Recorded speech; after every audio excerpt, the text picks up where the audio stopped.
যে গরম পড়ছে এই গরমে ঠান্ডা ছাড়া কিন্তু আমাদের চলছেই না। তো প্রত্যেক দিনই কিন্তু আমাদের ঠান্ডা কিছু খেতে ইচ্ছে করে ফ্রিজ দেখলেই। তো এই জন্য আজকে আমি বানিয়ে নিচ্ছি চকলেট আইসক্রিম। চকলেট আইসক্রিম বানানোর জন্য আগে আমাদেরকে চকলেট গানাশটা রেডি করতে হবে। সেজন্য আমি এখানে 1.5 কাপের মতো দুধ নিয়েছি, 1/3 কাপের মতো কোকো পাউডার বা চকলেট পাউডার নিয়েছি, আর 1/3 কাপের মতো নিয়েছি চিনি। এখন সব কিছু একসাথে ভালো মতো মিক্স করে চুলার জালটা ধরিয়ে দিতে হবে।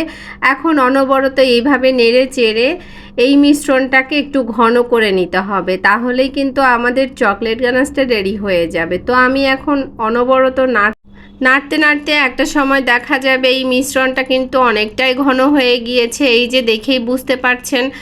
এখন এখানে দেখে বুঝতে পারবেন যে আমি কতটুকু ঘন রাখছি। এই যে আমি একটু পরেই কিন্তু নামিয়ে নিব, কারণ এটা ঠান্ডা হওয়ার পরে কিন্তু আরও অনেক বেশি ঘন হয়ে যাবে। তারপর এই যে আমি আরও 2 মিনিটের মতো জাল করে নিয়েছি। এখন কিন্তু আমি চুলাটা সম্পূর্ণটা অফ করে দিয়েছি। আমার চকলেট গানাশ কিন্তু রেডি চকলেট আইসক্রিম বানানোর জন্য। এখানে আমি 2 কাপের মতো হুইপ ক্রিম নিয়ে নিচ্ছি।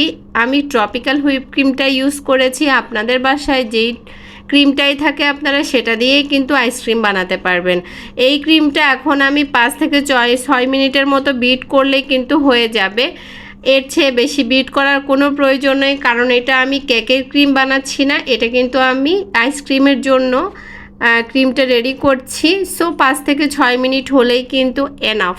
তো আমি ভালো মতো বিট করে নিচ্ছি। এখন বিট করতে করতে একটা সময় দেখা যাবে যে এটা একদম সম্পূর্ণভাবে বিট করা হয়ে গিয়েছে। তারপর এখানে আমি যে চকলেট গানাশটা রেডি করে রেখেছিলাম সেখান থেকে আমি চকলেট গানাশটা ঢেলে দিচ্ছি।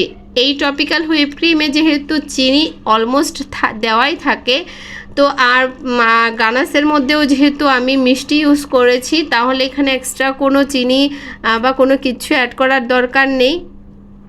এই টেস্টেই কিন্তু চকলেট আইসক্রিমটা অনেক বেশি মজা হবে। তো এটা আমি কিন্তু আর বেশিক্ষণ বিট করব না। আমি চারপাশের ক্রিমগুলো সব একসাথে নিয়ে এখন হালকা একটু 1 মিনিটের মতো বিট করলেই কিন্তু আমার ক্রিমটা সম্পূর্ণ রেডি আইসক্রিম বানানোর জন্য। এখন আমি একটা আইসক্রিমের বক্সে করে 6 থেকে 7 ঘন্টা আমি ডিপ ফ্রিজে সংরক্ষণ করব।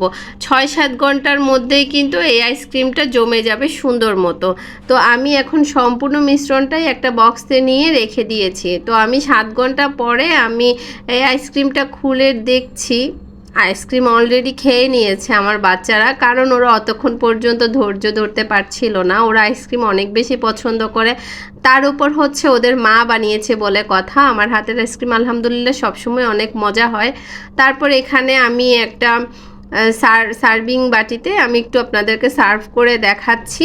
উপরে আরেকটু চকলেট গানাশ ছিল, সেটা আমি দিয়ে দিয়েছিলাম। সেই ভিডিওটা আমার স্কিপ হয়ে গিয়েছে। তো খুব সহজেই আপনাদেরকে আমি একদম দোকানের মতো হুবহু চকলেট আইসক্রিম বানিয়ে দেখিয়েছি চকলেট গানাশের রেসিপি সহ।